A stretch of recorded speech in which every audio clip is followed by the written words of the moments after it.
The rain had been falling for 3 days straight. Not the gentle kind that waters gardens and fills bird baths. This was February rain in the industrial outskirts of Memphis. Cold, relentless, and completely indifferent to the suffering it witnessed. The kind of rain that seeps into your bones and makes you forget what warmth ever felt like. Beneath the rusted skeleton of an abandoned factory loading dock, pressed against concrete that had long forgotten the touch of human hands, a dog was dying. Not quickly, not mercifully, but slowly, in the way that only abandonment can kill. One heartbeat at a time, one shiver after another, 1 hour bleeding into the next until the very concept of time loses all meaning. She had stopped counting the days, stopped waiting for the footsteps that would never come, stopped believing in the word home. Her name, if she even still had one, had been spoken so long ago that its sound had faded from her memory like morning fog under a harsh sun. What remained was simpler: cold, hunger, the constant gnawing emptiness that had moved beyond her stomach into her very soul. She was a pitbull, and in this world that single fact had sealed her fate long before anyone bothered to learn her name. 6 months earlier, she had known love. Not the complicated love humans wrap in conditions and expectations, but the simple, pure love of a child's arms wrapped around her neck, of belly rubs on Sunday mornings, of falling asleep to the sound of a family's laughter echoing through a small apartment. Her name then was Luna. She'd been named by 7-year-old Marcus, who had picked her out from a litter of puppies at a backyard breeder's house. His grandmother had warned against it. "Those dogs are dangerous," she'd said, her voice carrying generations of fear and newspaper headlines. But Marcus had looked into Luna's honey amber eyes and seen something his grandmother couldn't, a soul as gentle as morning light. "She's got a heart on her chest, Grandma," Marcus had whispered, tracing the white patch with his small finger. "That means she's made of love." For 2 perfect years, Luna proved him right. She slept at the foot of Marcus's bed, her warm weight a comfort during thunderstorms that frightened him. She walked beside him to the school bus every morning, her tail wagging goodbye until the yellow doors closed and carried him away. She learned to be gentle with the elderly cat next door, to never jump on Grandma's bad hip, to bring her favorite squeaky toy whenever she sensed sadness in the house. She was, by every measure, a good dog, but Pitbulls didn't get measured fairly. The eviction notice came without warning. Marcus's mother had lost her 3rd job in a year, not from lack of trying, but from the impossible mathematics of being a single mother in a city that had forgotten its working class. The new apartment, smaller, cheaper, the only option left, had rules etched in stone. No pets over 20 pounds, no aggressive breeds. No Luna. "I'm sorry, baby," Marcus's mother had whispered, her voice cracking as she signed the surrender papers at the overcrowded city shelter. "I'm so sorry. Someone will adopt her. Someone good." Marcus had screamed, cried, begged until his voice went raw. Luna had watched it all with those honey amber eyes, not understanding the words, understanding completely the breaking of hearts. She licked the tears from Marcus's cheeks one final time, and then they were gone. The shelter gave her 90 days. That was the policy for Pitbulls, 3 months to find a home before the quiet room at the end of the hallway would become her final destination. It was more than most got. The staff called it mercy. Luna called it nothing. She had stopped calling it anything.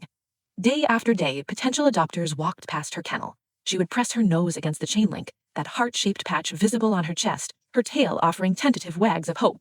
And day after day, she watched their eyes change. First, interest. Sometimes even a smile at the white blaze on her face, the playful way she'd push her favorite ball toward them. Then the glance at her breed card, American Pitbull Terrier Mix. And finally the shadow, the tightening of shoulders, the backward step, the murmured excuse, "We have children, our landlord won't allow it." I'd heard stories about those dogs.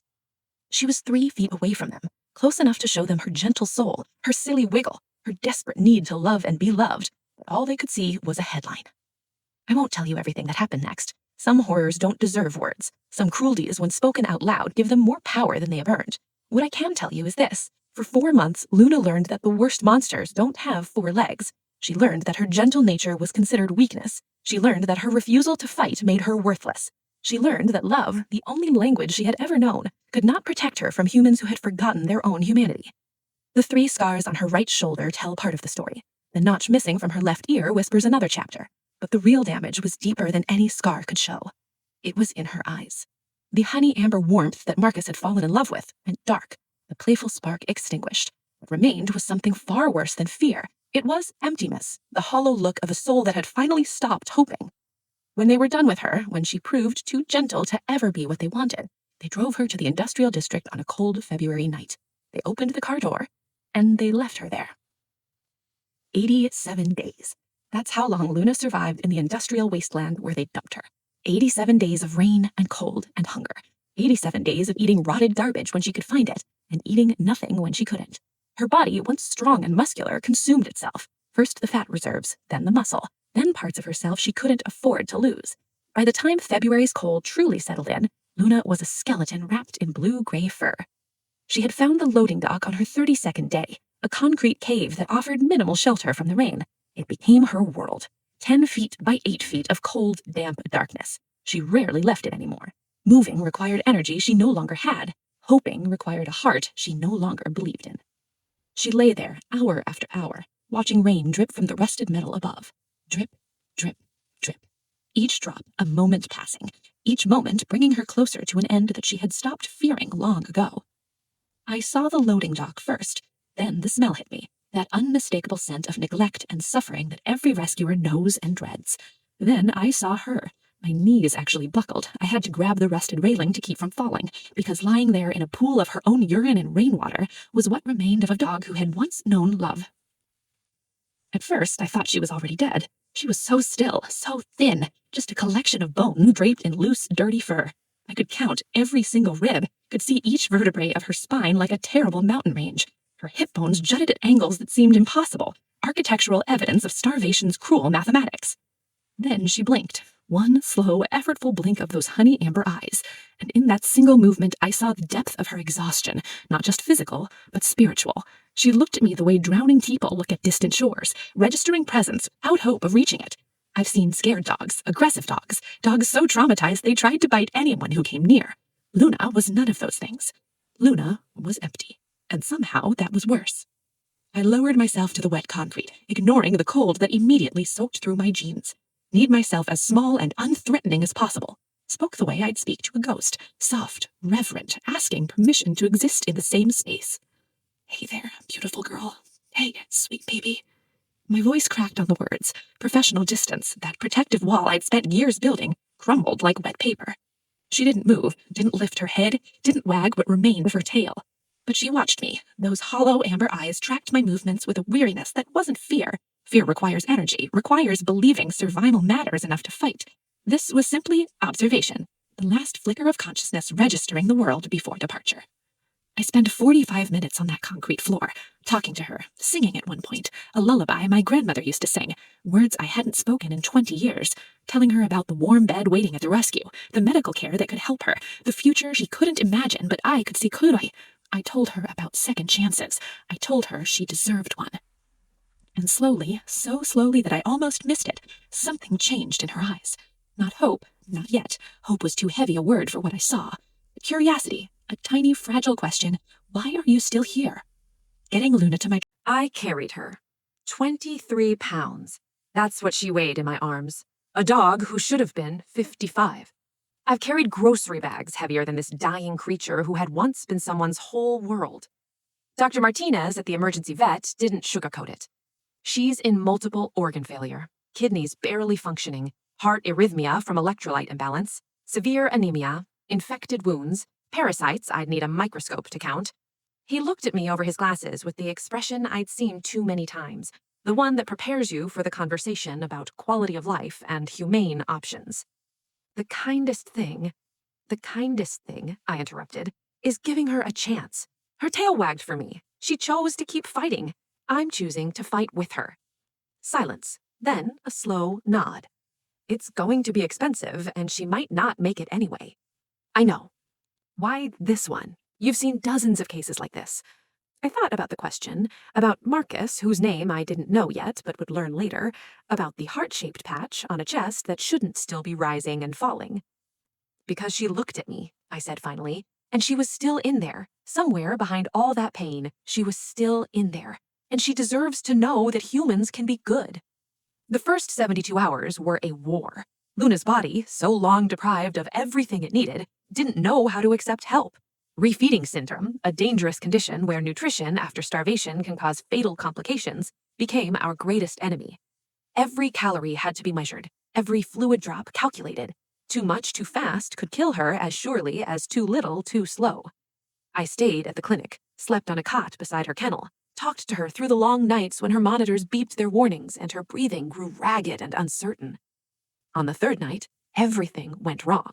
I awoke to alarms. to Dr. Martinez running past, to the sound that will haunt me forever. Luna's heart on the monitor stuttering into chaos. She's crashing. VFib, get me the crash cart now. I pressed myself against the kennel, hand reaching through to touch her head, her body convulsing beneath wires and tubes that were fighting to save her. Stay with me, I begged. Luna, stay with me, please. Please don't leave. You haven't seen the good parts yet. You haven't felt the sun on your face in a real backyard. You haven't fallen asleep on a soft bed. You haven't known what it's like to be loved without conditions. Her amber eyes, glazed and distant, seemed to focus on me for just a moment. I know you're tired, I said.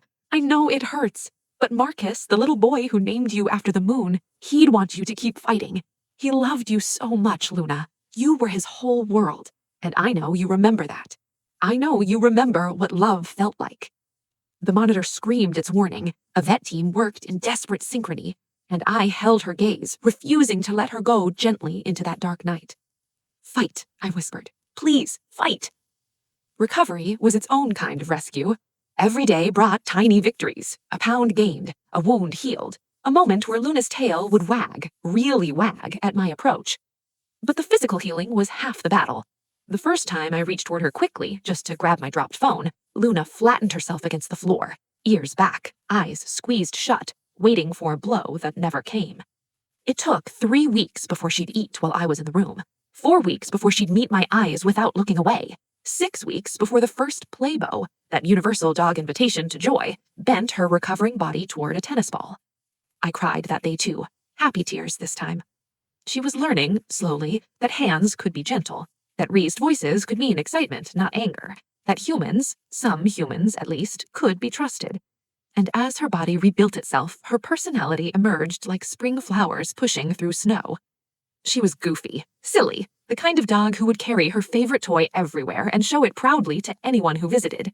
The kind of dog who would press her entire body against you during thunderstorms, not because she was scared, but because she thought you might be. The kind of dog who looked at the world with a heart-shaped mark on her chest and proved every single day that it wasn't just a marking, it was the truth. Jennifer and Tom hadn't planned to adopt a pit bull. They'd come to the rescue looking for a small, quiet dog, something easy for their first pet. They'd read the articles, heard the warnings, believed, like so many, that the breed determined the soul. But Luna had other plans. She walked right up to Jennifer during our meet and greet, sat down directly on her feet, looked up with those honey amber eyes, and leaned her entire body against Jennifer's legs. She's not even supposed to be in this room, I explained, watching Jennifer's hand involuntarily move to stroke Luna's ears. What happened to her? Tom asked, kneeling down to look at the scars on Luna's shoulder. So I told him. All of it.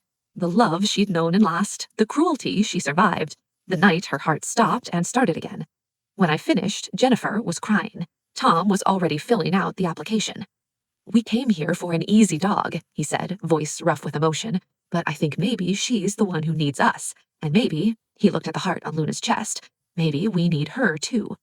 It's been 14 months now, 14 months since Luna found Jennifer and Tom, 14 months of walks in the park, of sleeping at the foot of their bed, of learning that some humans keep their promises.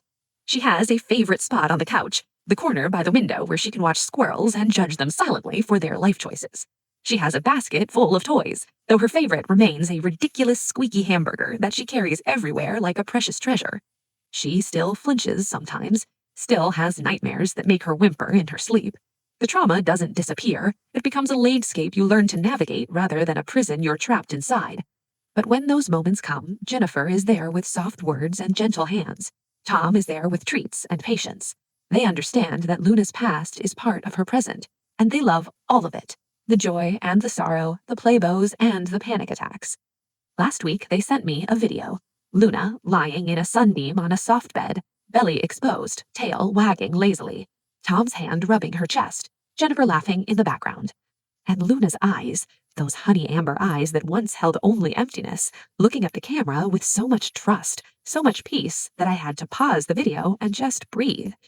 Because in that look, I saw the answer to every question I've ever asked myself about why I do this work.